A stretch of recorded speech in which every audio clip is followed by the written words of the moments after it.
Thank you, Member for Sturt. The question is that this bill be now read a second time, and I call the member for Monash.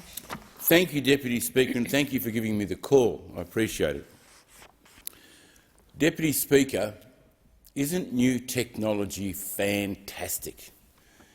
It can do amazing things. I had a friend talk to me about a woman who was worried about her husband because he was late home from work, and he's never late home from work.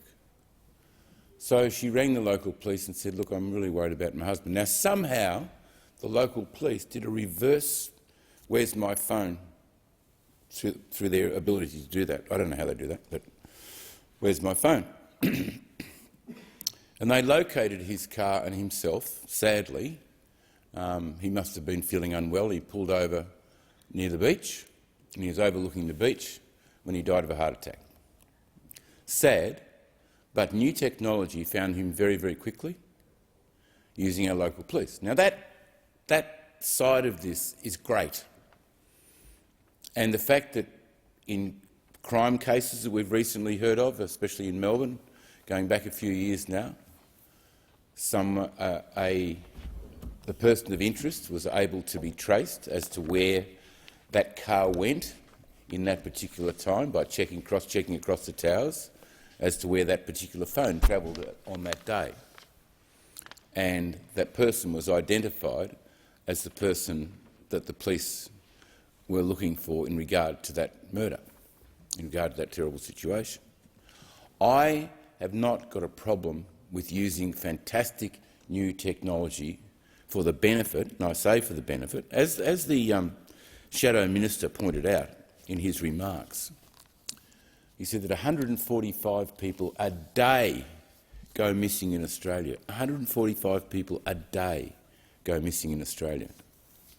And we charge our police, other emergency services, with the help, hopefully, of going and finding those people. They do it, hopefully, having full regard for the legislation that covers their responsibilities, and has been outlined by the government very clearly that there are safeguards in this. But in truth, we are giving more freedom for police and other emergency services to access people's data more easily. Now, this is your data. You own this data. You own your phone. You hopefully don't think you're being listened to or covered by or identified as. But, I mean, I have maps on my phone. You could tell where I am any time you like by just probably reversing the maps or to see where my car is or where my phone is. Or whether, Deputy Speaker, my phone's next to your phone when you come to my office to have a chat, or I go to your office to have a chat. People could actually tell where those two phones are at any given time. So, Deputy Speaker, everybody knows when we've met. We don't have to broadcast it, we don't have to tell anybody, because our phone data will tell people when we're having a discussion. So, are there enough safeguards in this legislation? Now, our public service and our government believe that, yes, they have covered the ground through the Privacy Act, or they have done the best they can to give direction to the agencies as to how they can act in this regard. Now, this bill takes out the word imminent, so somebody's under threat immediately or imminently, so they can act. It takes that out. Therefore, it gives greater freedom to the agencies to go investigate this particular situation. And we should think that's all good because it saves lives, it finds people. Somebody, they may have found that man who had the heart attack earlier. Had they found him, could they have done something about it? Sometimes yes, sometimes no. But we have the ability within this new technology to be able to use it for our nation's best interests. And I believe the writers of this legislation have put in place safeguards for our nation and our people's best interests.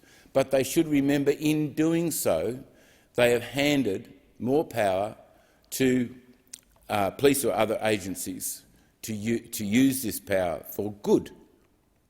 And I'm a believer in that people would always use this for good, for the best interests of the, in investigating a difficult situation. But I also have in the back of my mind that there may be those who may not use this information for the best interests, for other more difficult, I'd like to use the word difficult, issues, where they might use it for their personal advantage, to find out about somebody, find out about their movements, find out about where they go, what they do, which is entirely inappropriate.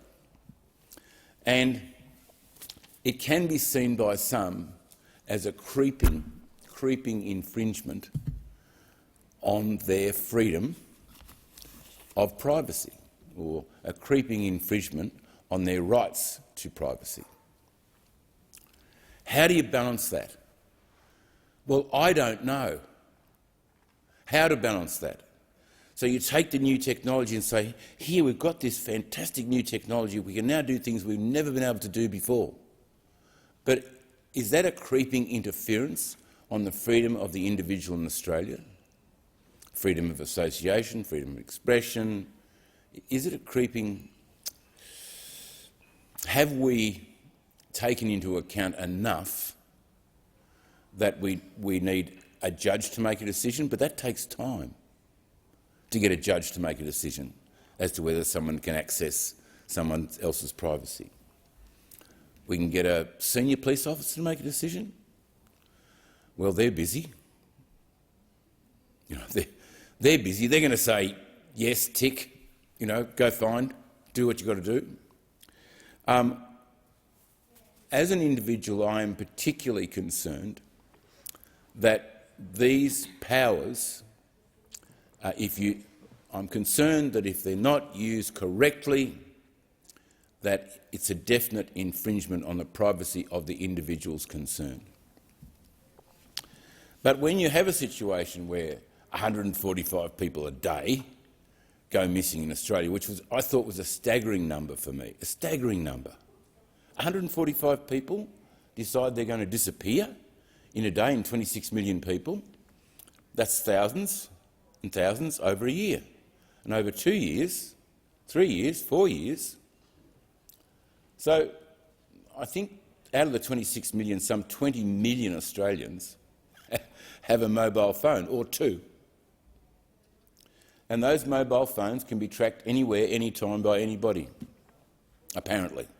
Not by anybody, because my use of technology would not be able to find you in the building, let alone in the broader world, Deputy Speaker. But there are a number of pieces of legislation, including digital identity, and now I find out that I have to have a particular digital identity for an individual business, as well as the directors, as well as. So government seems to be encroaching on my identity in more ways than I consider reasonable at this time. Every bit of legislation that comes through this place goes to the better intentions. But at the same time, I didn't need a digital identity 6 months ago to be a director of my self-managed super fund, as small as it is. But now I have to have a digital identity. If I don't have it by the end of the month, I've got a $13,000 fine for not having a digital identity.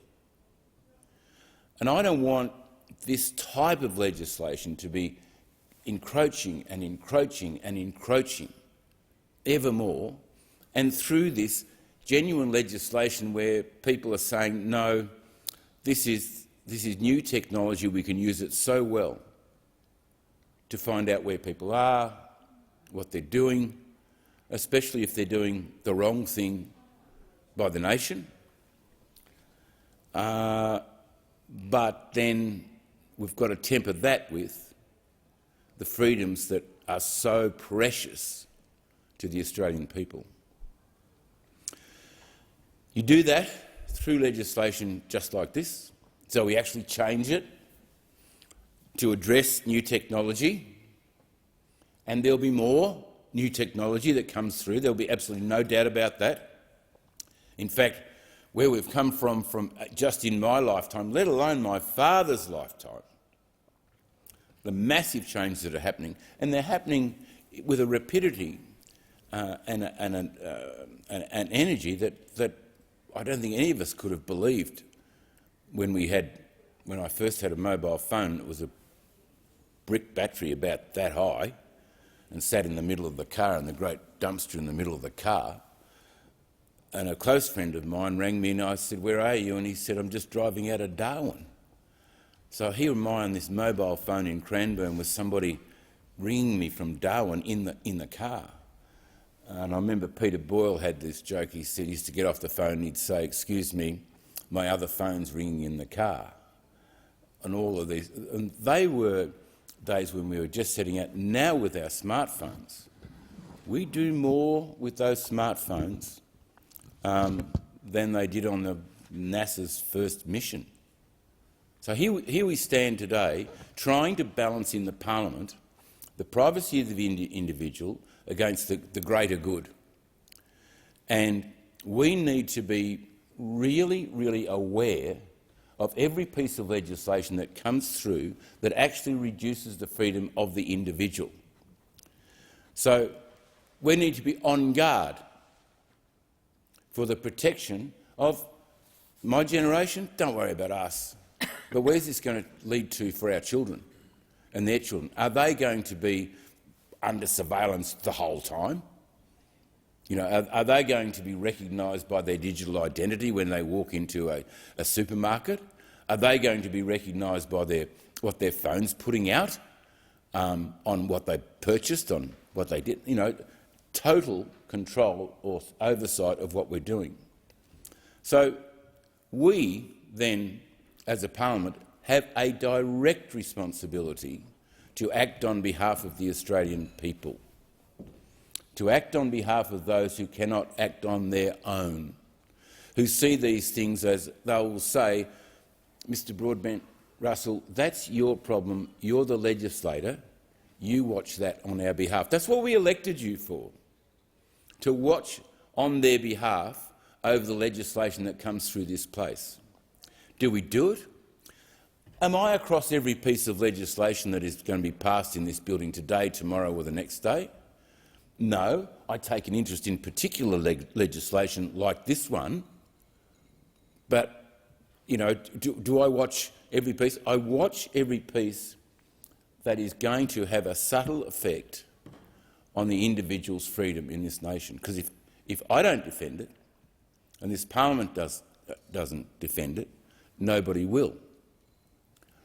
I mean, this may be a cliche for you, but the men and women that died in the First and Second World Wars and all the other wars that we've been engaged in died under the banner of freedom for this nation.